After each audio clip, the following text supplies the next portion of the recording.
Bienvenidos. Hoy vamos a analizar a fondo el par de divisas que lo mueve casi todo, el euro-dólar. Y el contexto es fascinante. A finales de 2025, el euro venía con una fuerza increíble, subiendo sin parar. Pero llega febrero de 2026 y algo se rompe. Empezamos a ver una corrección.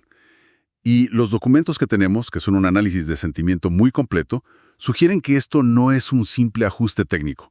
Se siente como un cambio de marea. Y la gran pregunta es, ¿se acabó la fiesta para el euro? Porque la euforia alcista, pues, se ha topado de frente con una nueva realidad, una que parece venir de Washington. Es la forma perfecta de plantearlo. Cambio de marea es justo la frase. El mercado pasó de una confianza casi ciega, te diría, en que el dólar se iba a debilitar, a una cautela que obliga a recalcularlo todo. Y no es una sola cosa. Son dos catalizadores casi simultáneos los que han cambiado las reglas del juego.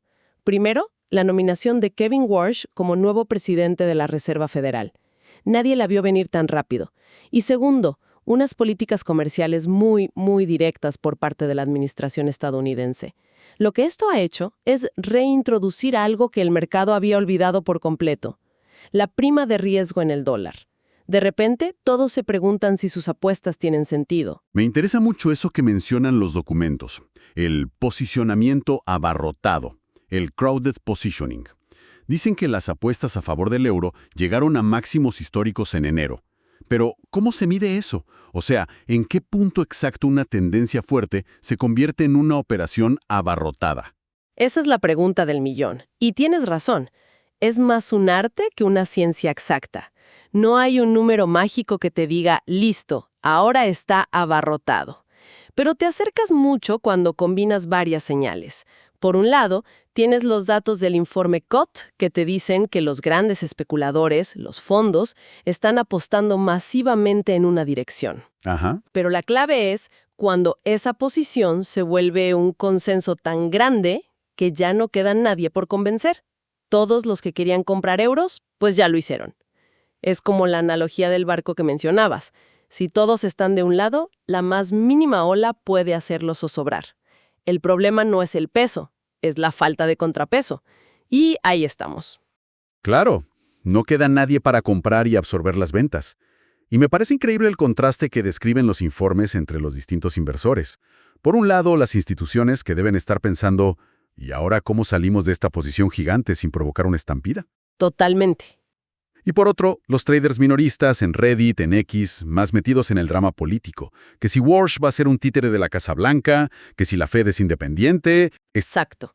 Y esa divergencia en las preocupaciones lo es todo. Al inversor institucional no le preocupa la ideología de Warsh, le preocupa la liquidez. Su problema es matemático. Tengo miles de millones de euros en largo. Si empiezo a vender, no hay compradores. El precio se hunde y yo mismo liquido mi ganancia. Es un problema de fontanería de mercado, como dicen. Justo. El minorista, en cambio, se enfoca en la narrativa, en la historia. ¿Será más hawkish o más dovish? Ambos ven el mismo problema, pero desde ángulos opuestos. Y esa tensión es lo que crea la volatilidad. El dinero inteligente trata de salir por la puerta de atrás, sin hacer ruido, mientras el resto sigue debatiendo en la sala. Y hay un dato que parece confirmar esa salida sigilosa. El informe COT muestra la mayor caída semanal en la exposición neta varga al euro desde finales de 2024. Pero lo curioso es que el precio del euro-dólar sigue relativamente alto. Parece una escena del Correcaminos, ¿no? Cuando el personaje corre más allá del acantilado y se queda un segundo en el aire antes de caer. Es una analogía perfecta. Es una divergencia clásica y una señal de alerta potentísima. Cuando el sentimiento de los grandes jugadores se desacopla del precio, es que el mercado está funcionando por inercia. Es un edificio que se ve sólido, pero cuyos cimientos ya están carcomidos. Solo necesita una pequeña sacudida para que todo se venga abajo. Y esa sacudida parece que está llegando desde los bancos centrales. Definitivamente. Sí, hablemos de eso porque la divergencia de políticas que se está formando es brutal. En 2025 la historia era simple. La Fed recorta tipos, eso debilitaba el dólar y el euro subía como la espuma. Ahora, con Warsh, la expectativa es que la Fed pise el freno. Y mientras tanto, en Europa, la estrategia del Banco Central Europeo parece ser, bueno, no hacer nada. Una inacción estratégica, podríamos llamarla. Y tienen sus razones, ¿eh? El cálculo de los tipos de interés ha cambiado por completo. La Fed está en un rango de 3.50 a 3.75%. Con Warsh, el mercado ya no solo descuenta una pausa, ahora se empieza a susurrar sobre reducir el balance de la Fed, lo que se conoce como quantitative tightening. Que eso es directamente alcista para el dólar. Directamente, es quitarle el ponche a la fiesta. Y en cambio, el BCE tiene los tipos al 2.0%. Y casi por arte de magia, la inflación en la eurozona cayó al 1.9%, justo por debajo de su objetivo. O sea que tienen la excusa perfecta para no moverse. No tienen presión ni para subir ni para bajar. Exacto, la posición más cómoda del mundo. Pueden sentarse a observar. Pero esa inactividad frente a una Fed que podría volverse más restrictiva crea un diferencial de tasas que grita compra dólares. El capital siempre fluye hacia donde el rendimiento es mayor, y ahora mismo esa pendiente favorece y por mucho a Estados Unidos. Y si la política monetaria ya es un mundo aparte, los datos económicos puros son casi de dos planetas distintos. Los números que cita el análisis son increíbles. El PIB de Estados Unidos en el tercer trimestre de 2025, un 4.4% anualizado. Y mientras, la eurozona, un tibio 0.3%. Es que no están ni en la misma conversación. No hay comparación posible. Pero hay otro dato que me llamó la atención.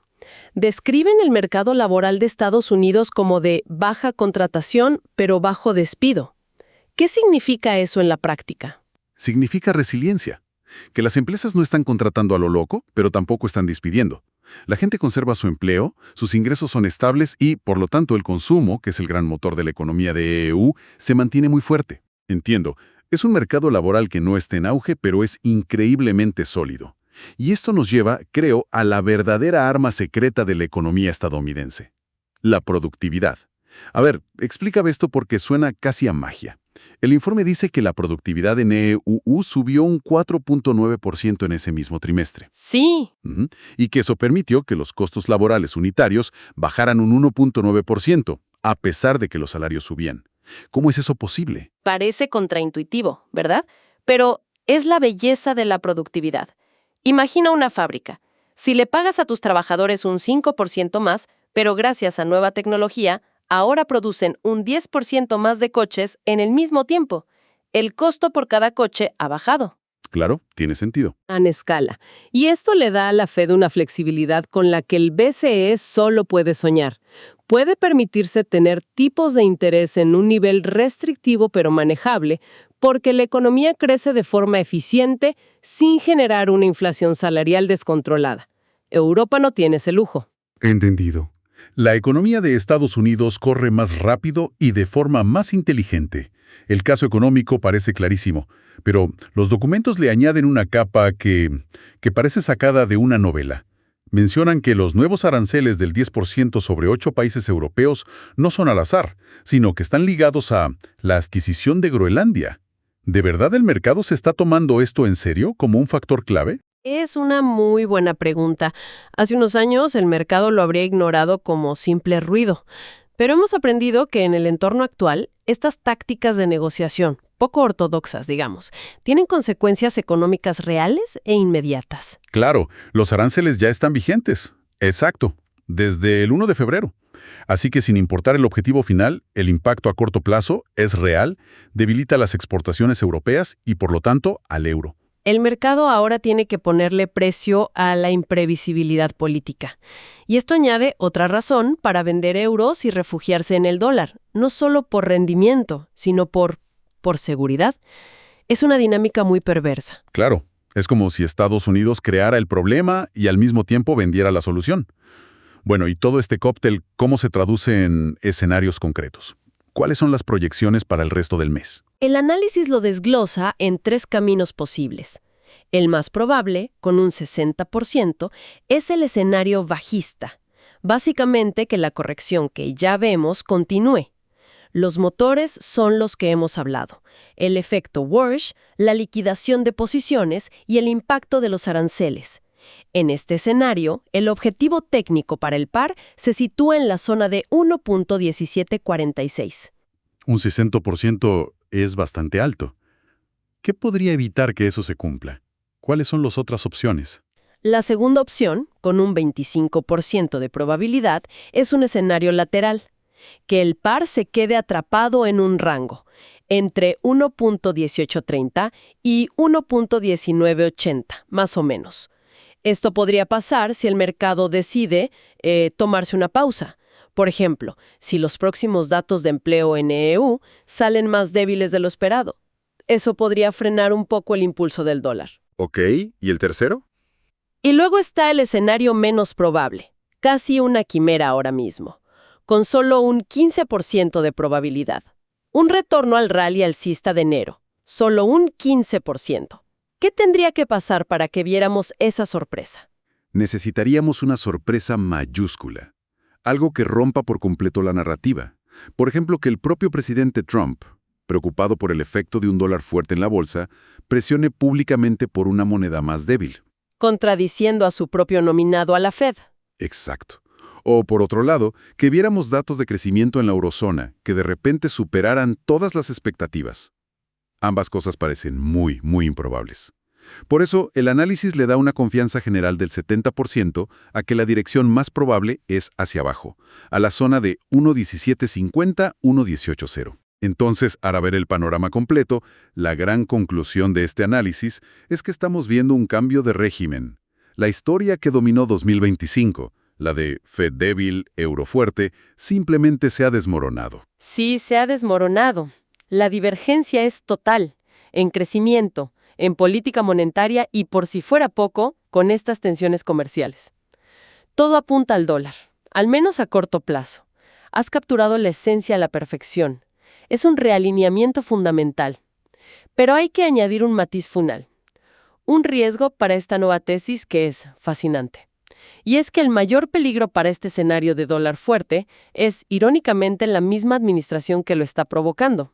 Y esto nos deja con una idea para reflexionar. A ver, ¿cómo es eso? Pensemos en esto. Si Kevin Warsh cumple con las expectativas, si es realmente hawkish y fortalece el dólar de forma significativa, ¿por qué pasa si ese dólar fuerte empieza a dañar a los exportadores o a causar una caída en la bolsa justo cuando la administración necesita una economía fuerte? Podríamos ver al presidente atacando verbalmente a su propio nominado. Exacto. Podríamos ver al presidente atacando a su nominado por hacer justo lo que se esperaba de él. Sería el caos absoluto. Una batalla entre la política monetaria y la política pura, en tiempo real. Y esa es la pregunta final que queda en el aire. En un mundo donde la política del Banco Central es la variable más crucial, ¿qué sucede cuando la presión política explícita sobre ese banco se convierte en la variable más impredecible de todas?